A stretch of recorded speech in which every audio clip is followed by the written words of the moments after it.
له وأشهد أن لا إله إلا الله وحده لا شريك له وأشهد أن محمدا عبده ورسوله أما بعد فإن أصدق الحديث كتاب الله وخير الهدي هدي محمد صلى الله عليه وسلم وشر الأمور محدثاتها وكل محدثة بدعة وكل بدعة ضلالة وكل ضلالة في النار وبعد அன்புள்ள சகோதரர்களே, வாரந்தோறும் நடந்து வருகின்ற இந்த மார்க்க நிகழ்ச்சியிலே நாங்கள் போன வாரம் குடும்ப உறவுகள் என்ற தலைப்பில் மனைவி கணவனை எப்படி புரிந்து கொள்ள வேண்டும் என்கின்ற ஒரு சில கணவன் மனைவி எப்படி புரிந்து கொள்ள வேண்டும் என்கின்ற தலைப்பில் ஒரு சில விஷயங்களை உங்களுக்கு மத்தியில் பதிவு செய்தோம். அந்த அடிப்படையில் இந்த வாரம் கணவனோடு மனைவி எப்படி நடந்து கொள்ள வேண்டும் என்று இஸ்லாம் எங்களுக்கு சொல்கிறது என்பது பற்றி சில விஷயங்களை உங்களுக்கு மத்தியில் ஞாபகப்படுத்தலாம் என்று நினைக்கின்றேன். அன்புள்ள சகோதரர்களே, நான் ஏற்கனவே சொன்னது போன்று குடும்ப வாழ்க்கையை பொறுத்த வரைக்கும் ஏனைய மார்க்கம் ஏனைய மதங்கள் சொல்லாத கொள்கைகள் சொல்லாத அளவுக்கு இஸ்லாம் மிக தெளிவாகவே சொல்லியிருப்பதை நாங்கள் பார்க்கிறோம்.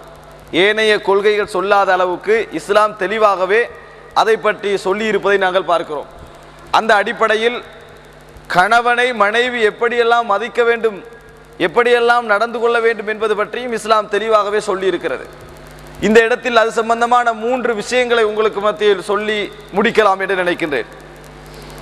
சகோதரர்களே, என்ன இஸ்லாம் பல விஷயங்களை சொல்லி இருந்தாலும் மிக முக்கியமான 3 அம்சங்களை உங்களுக்கு மத்தியில் ஞாபகப்படுத்தலாம் என்று நினைக்கின்றேன்.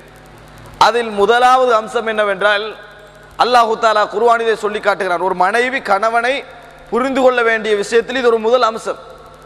அல்லாஹு தாலா சொல்லி காட்டுகிறான், அர்ரிஜாலு கவ்வாமூன அலன் நிசா, ஆண்கள் தான் பெண்களை நிர்வகிக்கக்கூடியவர்கள், ஆண்கள் தான் குடும்ப வாழ்க்கையில் பெண்களை நிர்வகிக்கக்கூடியவர்கள். பிமா ஃபத்தலல்லாஹு பஅதஹும் அலா பஅதின் வபிமா அன்ஃபகு மின் அம்வாலிஹிம், பிமா ஃபத்தலல்லாஹு பஅதஹும் அலா பஅதின்.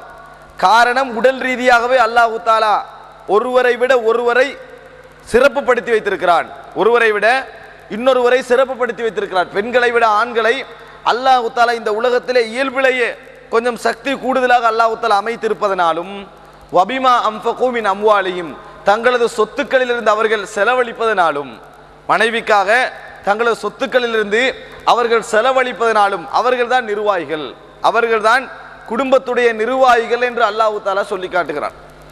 ஆக ஒரு குடும்பத்திலே ஒரு பிரச்சனை வருகின்ற பொழுது இதுதான் என்று முடிவெடுக்க வேண்டிய முழு பொறுப்பும் ஆணுடைய கையில் தான் இருக்கிறது.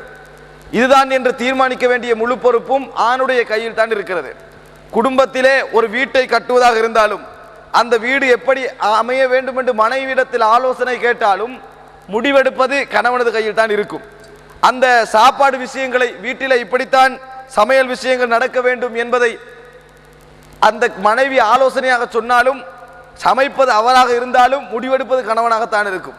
அதுபோன்று ஒரு இடத்திற்கு போவதா வருவதா, குழந்தை விஷயத்தில் எப்படி நடந்து கொள்வது, இந்த பாடசாலையில் போடுவதா அந்த பாடசாலையில் போடுவதா, செலவினங்களை எப்படி வைத்துக் கொள்வது என்பது போன்றதெல்லாம் என்னதான் மனைவியின் ஆலோசனை கேட்டாலும் முடிவு என்பது கணவனது கையில் தான் இருக்கும். அல்லாஹு தஆலா அதற்கு காரணம் சொல்லுகிறான், மனைவிதான் முடிவெடுக்க வேண்டும் என்று கொடுத்தால் உலகத்தில் சரி வராது. இயல்பிலேயே கணவன் ஆண் பலமானவன், சக்தி உள்ளவன். சக்தி உள்ளவன் இருக்க சக்தியற்றவனிடத்தில் முடிவெடுக்க கூடிய அதிகாரத்தை கொடுக்க முடியாது.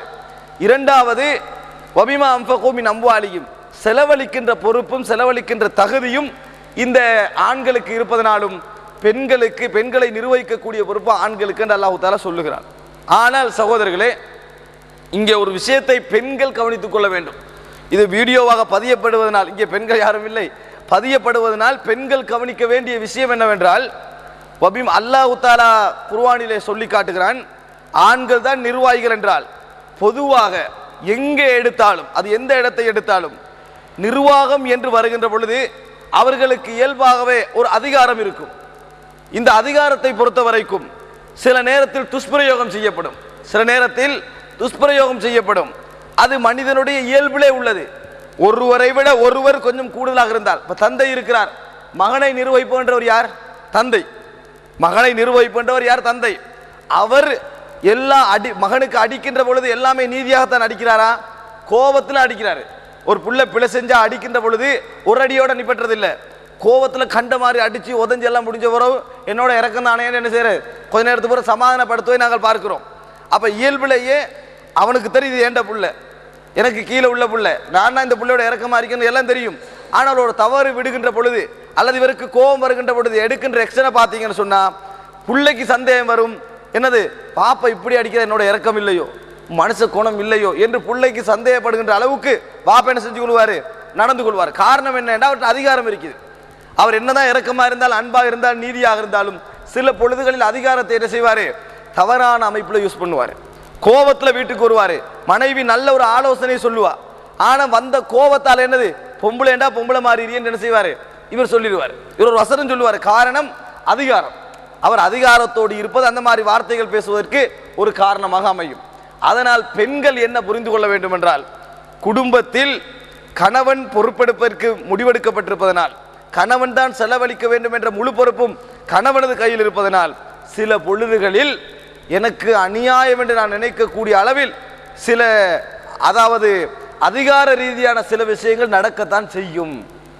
100% கணவனை என்ன செய்ய முடியாது எனக்கு நீதியாகவே நடப்பான் என்று எதிர்பார்க்க முடியாது.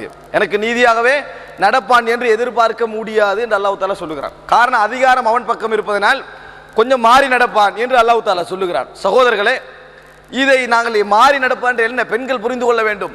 கணவன் அதிகாரத்தை துஷ்பிரயோகம் செய்வதென்றால் எதில் துஷ்பிரயோகம் செய்வான் இங்கே உள்ளவர்களுக்கு தெரியும். அதாவது குறிப்பாக சொல்வதென்றால் கூடுதலாக ஆண்கள் தங்களது அதிகாரத்துக்கு சார்பாக முடிவெடுக்கின்ற ஒரு பலகீனம் நிர்வாகம் என்று வருகின்ற பொழுது எல்லோரிடத்திலும் இருக்கும். தங்கள் அதிகாரத்துக்காக வேண்டி சார்பாக முடிவெடுக்கின்ற மனோநிலை எல்லோரிடத்திலும் இருக்கும். குடும்ப நிர்வாகத்திலும் கணவனிடத்தில் என்ன செய்யும் சார்பான ஒரு மனோநிலை என்ன செய்யும் வரும். எப்படி என்று சொன்னால் பாருங்கள், இதை மனைவி புரிந்து கொள்ள வேண்டும். குடும்பம் தொடர்ந்து போக வேண்டும் என்றால் கணவனோடு வாழ வேண்டும் என்றால் மனைவி அதை புரிந்து கொண்டு மன்னித்து சமாளித்து போக வேண்டும். கணவன் எப்படி மனைவியுடைய சில விஷயங்களை புரிந்து கொள்ள வேண்டும் என்று ஏற்கனவே சொன்னேனோ, நன்றி இல்லாமல் நடப்பது, நன்றி மறப்பது, நிராகரிப்பது, இவ்வளவு செஞ்ச என்ன செஞ்சீங்கன்னு கேட்பது, இதெல்லாம் மனைவியுடைய இயல்பு. இதையெல்லாம் கணவன் எப்படி பொறுத்து கொண்டு போக வேண்டுமோ அதுபோன்று கணவனுடைய சில இயல்புகளை மனைவி பொறுத்து கொண்டு போக வேண்டும்.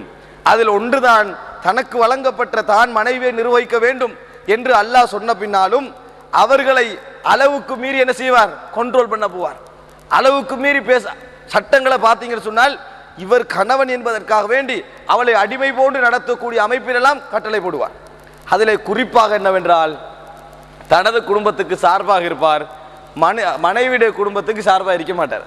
இது ஒரு இயல்பான நிலை. எப்படியாவது மனைவியுடைய குடும்பத்துக்கு 4-5 குறை விளங்கும். மனைவியிட ஊடன் இருக்குமே அந்த வீட்டில் இருக்கிற 4-5 குறை விளங்கும்.